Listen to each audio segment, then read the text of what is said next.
नमस्कार। आज का मेरा टॉपिक है संविधानों का वर्गीकरण। पहले थोड़ा सा हम संविधान के बारे में समझ लें कि संविधान है क्या। संविधान किसी देश का एक किस्म से संविधान उसी प्रकार है जैसे मनुष्य का एक ढांचा है और मनुष्य के विभिन्न अंग विभिन्न प्रकार के कार्य करने में पूरे शरीर को सहयोग देते हैं। उसी प्रकार संविधान के अंतर्गत जो व्यवस्थाएं की गई हैं उन व्यवस्थाओं के द्वारा पूरे देश के अंतर्गत कार्य करने की व्यवस्था की गई।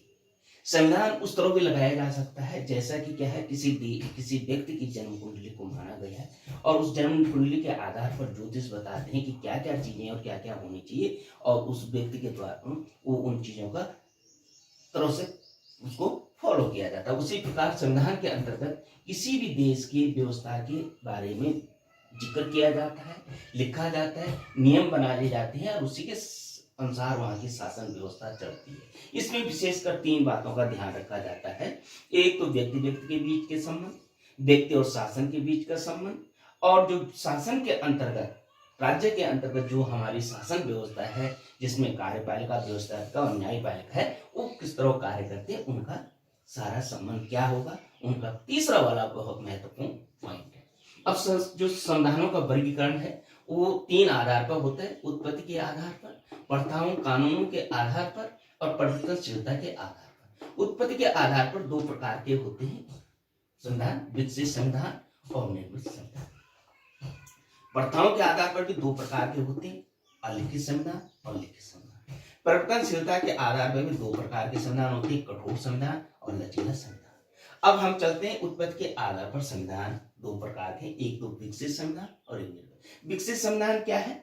जैसे कि इसके शब्द से ही पता चलता है कि विकसित मतलब जिसका विकास हो रहा है और लगातार वो अपने विकास की क्रिया में तत्पर है, यानी उसको किसी व्यक्ति द्वारा नहीं बनाया गया है बल्कि वो स्वयं में उसका विकास हो रहा है। हम इसका उदाहरण इस रूप में भी ले सकते हैं, जैसे कोई पहाड़ी है तो पहाड़ी किसी ने बनाया नहीं बल्कि पहाड़ी का निर्माण स्वयं हो रहा है, प्रकृति के द्वारा हो रहा है और लगातार हो रहा है। उसी प्रकार विकसित संविधान है। विकसित संविधान का विकास लगातार हो रहा है और उसकी जो प्रक्रिया है वो लगातार चल रही है।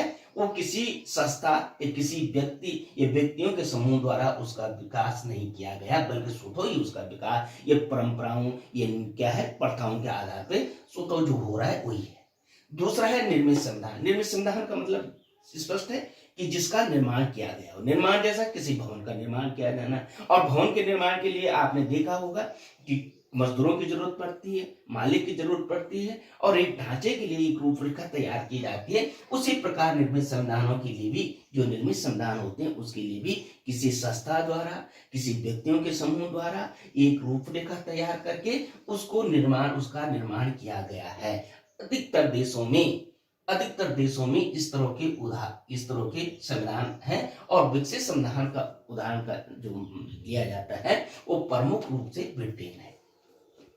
दूसरा है अलिखित संविधान जो प्रथाओं और कानून के आधार पर है। और लिखित संविधान, लिखित संविधान वो संविधान है जिनका लिखित रूप में यानी किसी अलिखित संविधान वो संविधान है जो कि क्या है जिनका कि विकास ही हुआ है और जिनका किसी पत्र या किसी पुस्तक या किसी दस्तावेज में जो पिरोया नहीं गया है बल्कि पूरे राज्य में जहां तहां क्या है प्रथाओं परंपराओं के रूप में फैले हुए हैं और उन्हीं के अनुसार क्या है जो उद्देश्य है वो कार्य कर रहा है। दूसरा है लिखित संविधान। लिखित संविधान एक दस्तावेज के रूप में पिरोया गया है, उसको किसी मानव या किसी व्यक्तियों के समूह ने निर्मित किया गया है, किसी समिति द्वारा उसका लिखित रूप में उसको बनाया गया, क्रमबद्धता है और लिखित रूप में उसको पिरोया गया है।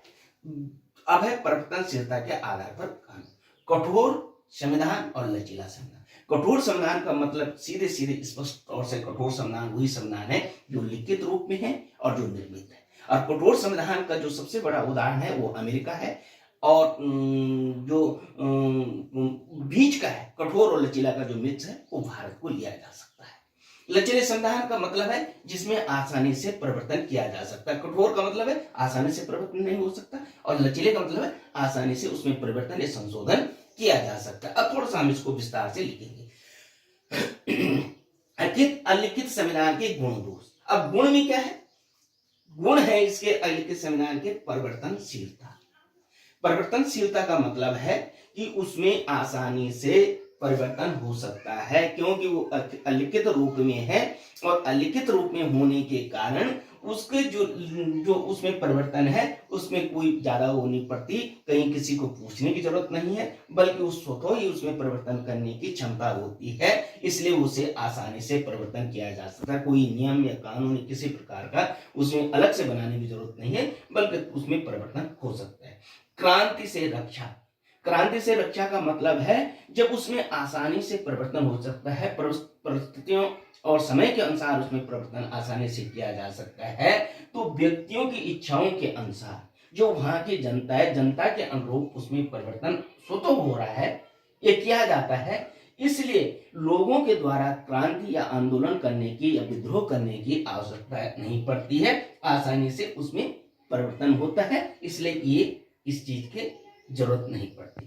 प्रगतिशील यानी ये समय के साथ साथ क्या है, प्रगति करता रहता है, जैसे समय और परिस्थितियां चलती रहती उसी के अनुसार इसमें भी परिवर्तन, इसमें भी क्या है, प्रगति होती रहती है, यानी ये लगातार विकसित हो रहा है, विकास में विकास प्रक्रिया चलती रहती है। अगला है संकट काल के लिए श्रेष्ठ, यानी जब संकट आपातकालीन स्थितियां आती हैं तो इसमें आपातकाल को घोषित करने में आसानी होती है। इसमें किसी प्रकार का कोई भी नियम या कानूनों में कोई बहुत बड़े फेरबदल की जरूरत नहीं पड़ती है, बल्कि आसानी से आपातकाल की घोषणा की जा सकती है, उसके अनुसार क्या है उसमें परिवर्तन लाके कार्य किया जा सकता है। दोष क्या है, दोष है इसके अस्पष्ट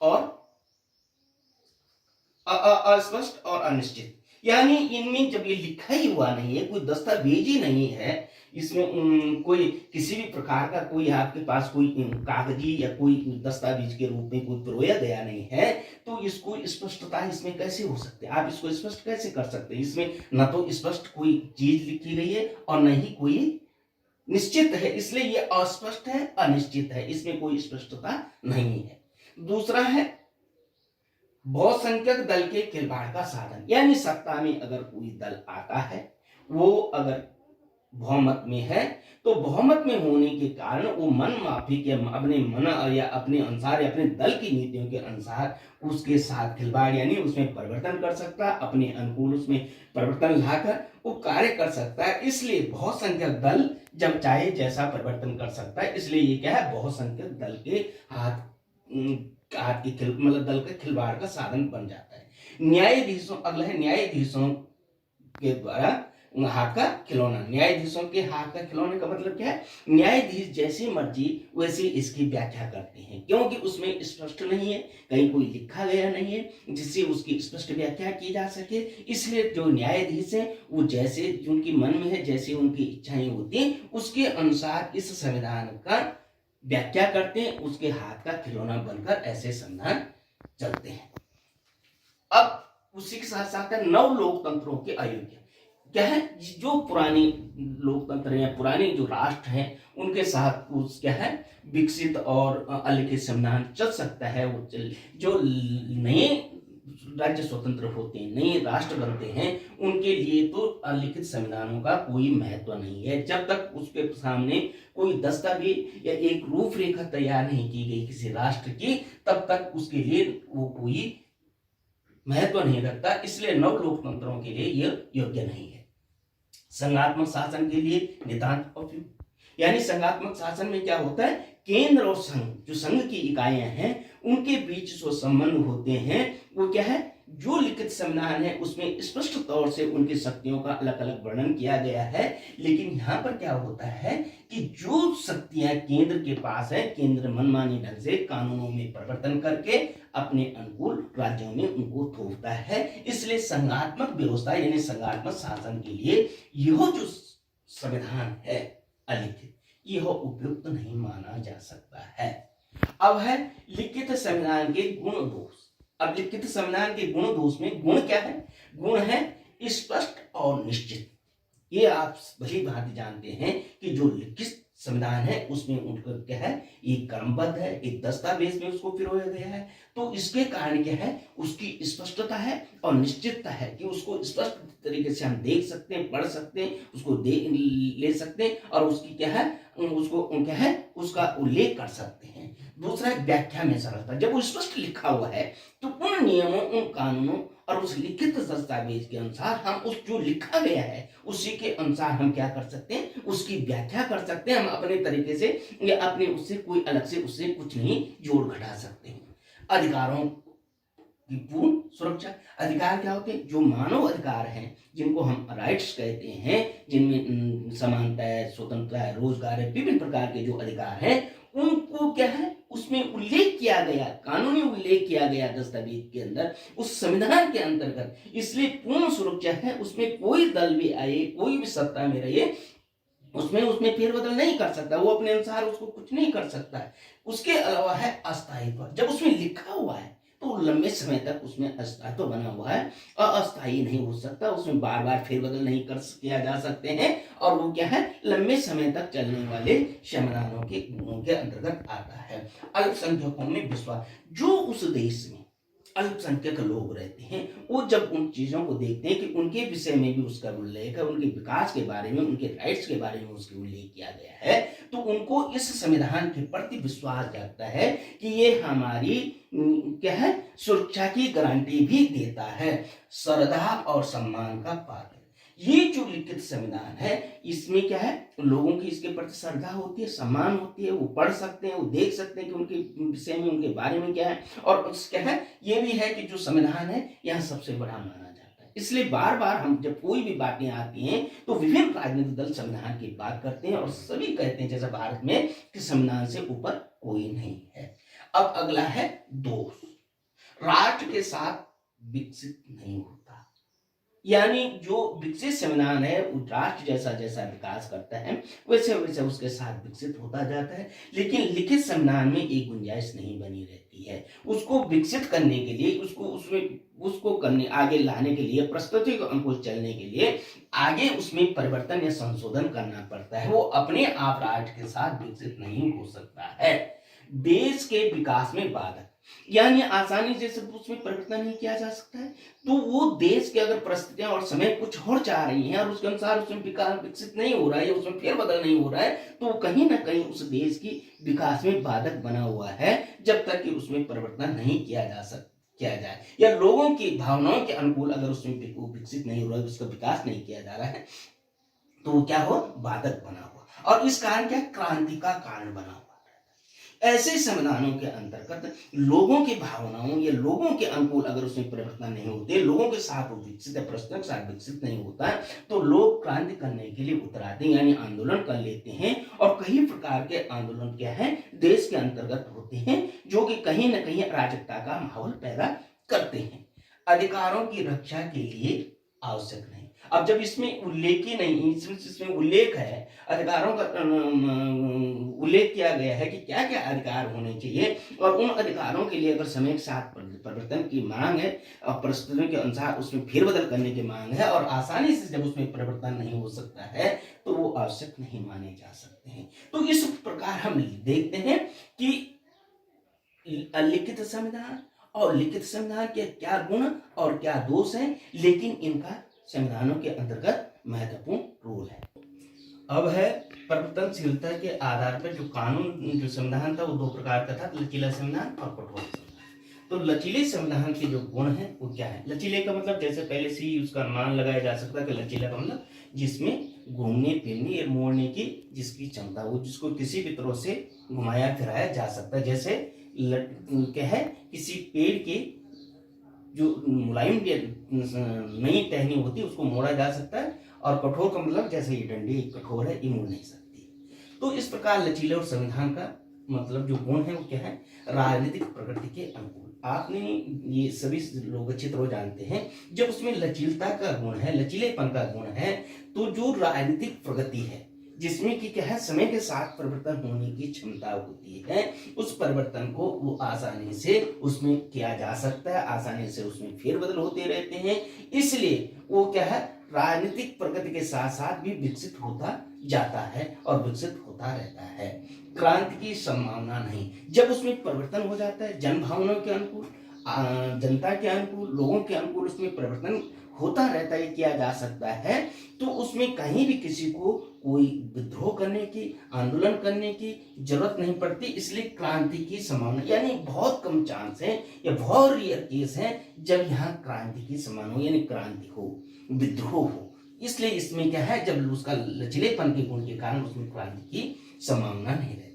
राजनीतिक जीवन का सच्चा प्रतिनिधि, यानी राजनीतिक जीवन में जो सामाजिक, आर्थिक और राजनीतिक जीवन में जो प्रगति होती रहती है उसके अनुकूल वो क्या है, बदलता रहता है। उसके अनुकूल क्या है, उसमें फेरबदल होता रहता है, फेरबदल किया जा सकता है आसानी से।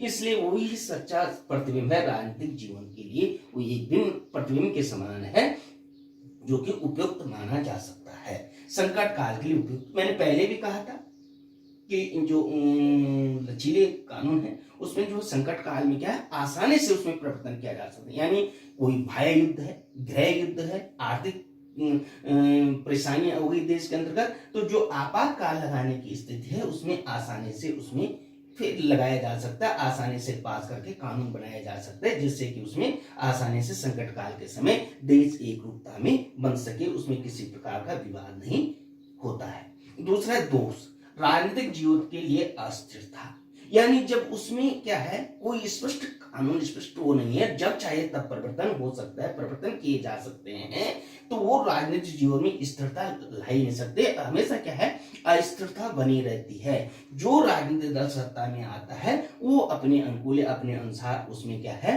परिवर्तन करता है, इसलिए क्या है, उसमें अस्थिरता का भाव बना रहता है। नागरिकों के अधिकार सुरक्षित नहीं, यानी जो दल सत्ता में आता है वो जब अपने अनुकूल या अपने दल के अनुकूल कार्य करता है तो वो नागरिकों के अधिकारों को में फेरबदल करके अपने हिसाब से उसमें नए कानून डालता है, जिससे कि जो व्यक्ति हैं, जो वहां के नागरिक हैं, उनकी जो अधिकार हैं वो सुरक्षित नहीं रहते हैं, ये सुरक्षित में बड़ी मुश्किल होती है।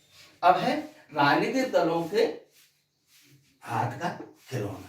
दूसरा क्या है कि राजनीतिक दल जो सत्ता में आता है, जो बहुमत के साथ सत्ता में आता है, वो क्या करता है, लचीले संविधान होने के अनुसार अपने दल के नीतियों के अनुकूल उसमें क्या है, परिवर्तन करता है, परिवर्तन लाता है। इसलिए वो जैसा मर्जी वैसा चाहता है वैसा करता है, इसलिए कहा गया है कि वो उनके हाथ का खिलौना है। अगला है संघात्मक शासन के लिए उपयुक्त नहीं। मैंने पहले भी कहा है कि संघात्मक शासन का मतलब है केंद्र और राज्य की शक्तियां, जब वो केंद्र और राज्य की शक्तियां हैं, केंद्र कानून बनाता है तो केंद्र में किसी की सत्ता है, वो दल अपने अनुकूल अगर उसमें फेरबदल कर रहा है तो जो संघात्मक व्यवस्था है, जो राज्य है, उनकी उपेक्षा इसमें बनी रहती है। इसलिए ये क्या है, संघात्मक शासन के भी अनुकूल नहीं है।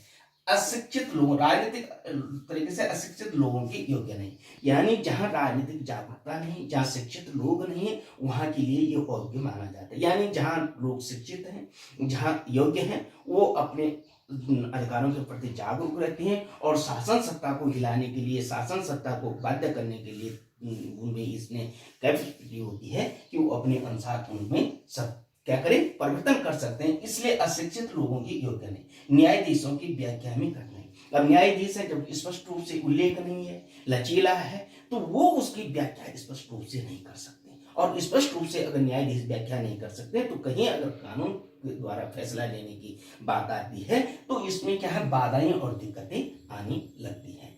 अब है कठोर संविधान। कठोर संविधान के गुण, कठोर संविधान में क्या है, स्पष्ट और निश्चितता है, यानी जो कठोर संविधान है वो लिखित भी है और निर्मित भी है, इसलिए उसमें हर चीज का स्पष्ट तौर से उल्लेख किया गया है, इसलिए उसमें स्पष्टता के साथ साथ निश्चितता भी बनी हुई रहती है। दूसरा है राजनीतिक जीवन में स्थिरता, यानी राजनीतिक जीवन में किसी प्रकार की स्थिरता नहीं होती, क्योंकि राजनीतिक जीवन में जो राजनीतिक पार्टियां वो अपने अनुसार उसमें फेरबदल नहीं कर सकते हैं, इसलिए उसमें कहीं भी कोई अस्थिरता का भाव नहीं बन सकता है और वो स्थिर बना रहता है, स्थिरता उसमें बनी रहती है। उसमें जो कानून जो उल्लेख किया गया है वो यथावत रहते हैं, उसमें क्या है, आसानी से फेरबदल नहीं किए जा सकते क्योंकि वो कठोर है।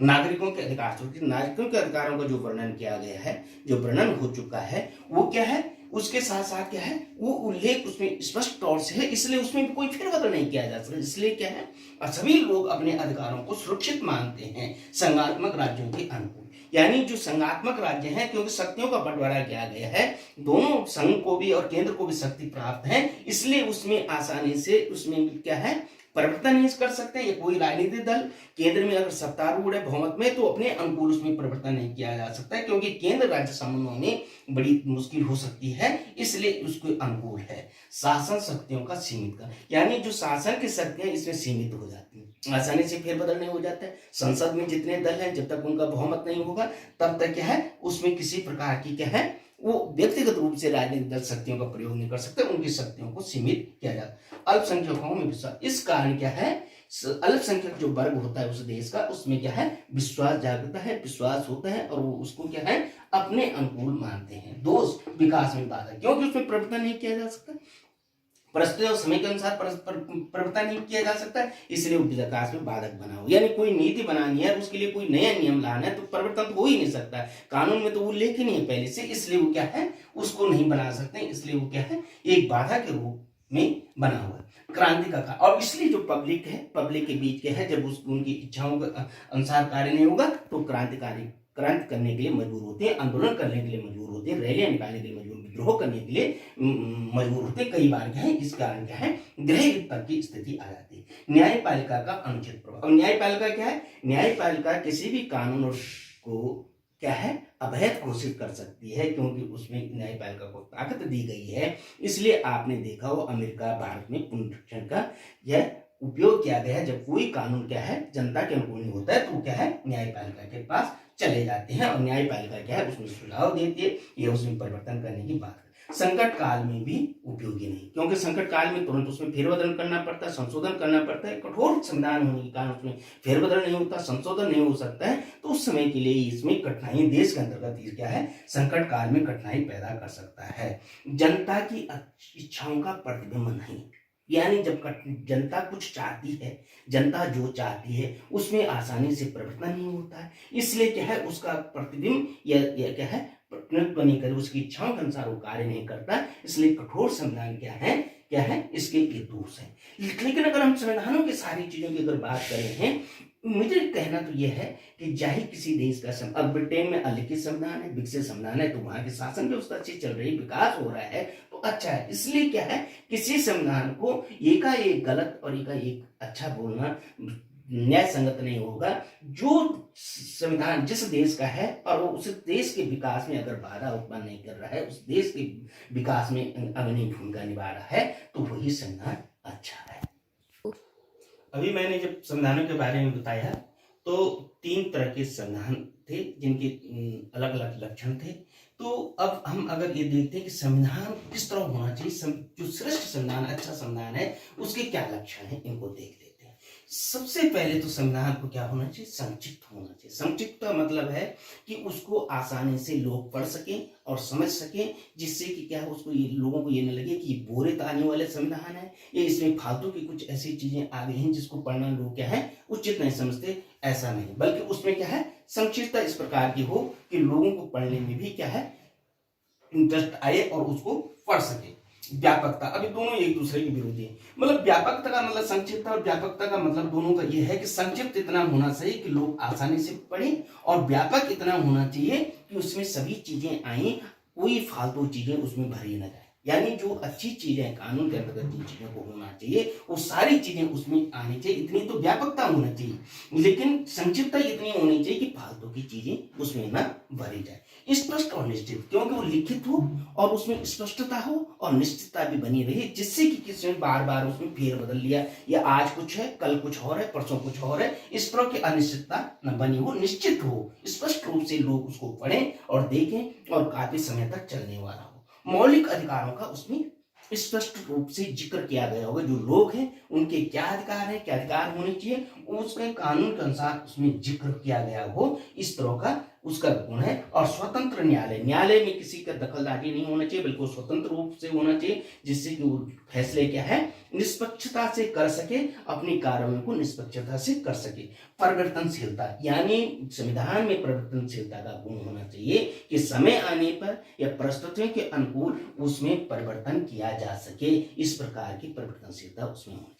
तो ये है श्रेष्ठ संविधान के लक्षण, और हमने संविधानों का वर्गीकरण और संविधानों के बारे में बताया गया। धन्यवाद। फिर अगले दिन किसी नए टॉपिक के साथ।